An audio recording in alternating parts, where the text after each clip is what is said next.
Hey there, kiddos. This video is called Four Major Problems Part 2. It's an add-on to our original video where we didn't really want to tell you the answers to what happened because we wanted you to be able to debate them a little bit. So here is what happened with George Washington and the foreign affairs issues he was facing during his presidency.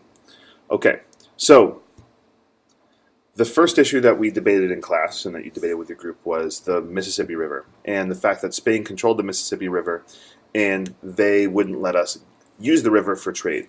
So what Washington decided to do, rather than try to buy the territory or try to go to war with Spain, is he chose to go the treaty route. And he made a treaty called the Pinckney's Treaty, because it was negotiated by Pinckney.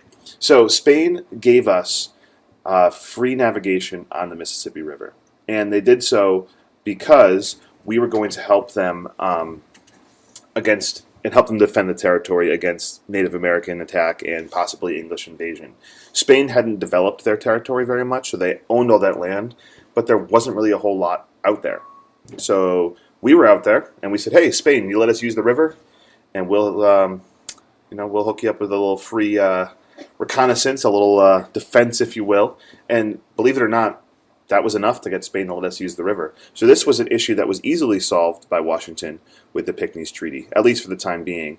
We'll get more about the Mississippi River when we move on to the presidency of Thomas Jefferson, where this will become an issue again. Okay, so there's the United States, Spain, and England, the three countries involved more or less in this treaty. Okay, moving on to the issue of Native Americans and guns, and sort of impressment as well. What Washington does with England is he decides to send a guy named John Jay to England to negotiate a treaty with the English. And what the treaty says is England agrees to leave the frontier trade posts, the outposts out in the western part of our country that they were using to supply Native Americans with weapons.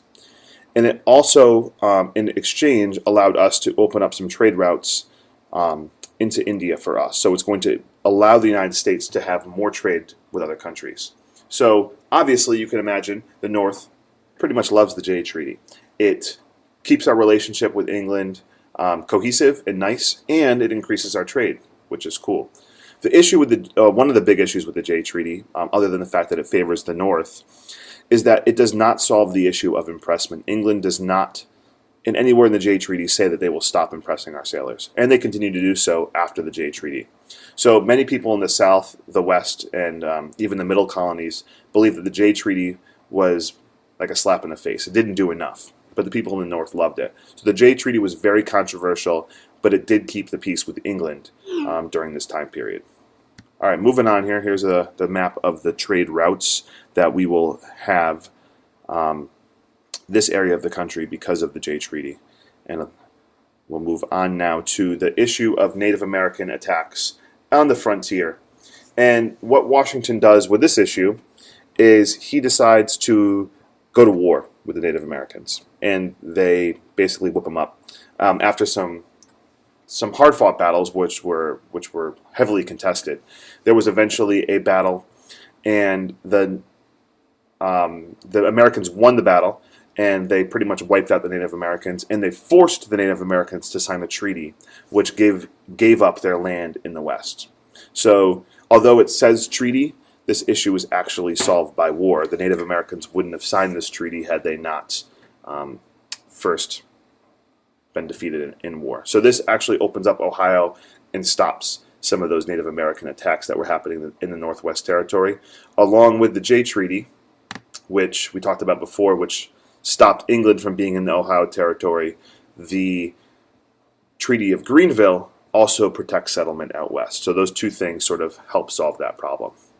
Here's a little picture of a Native American battle, actually a battle that will happen later on in history.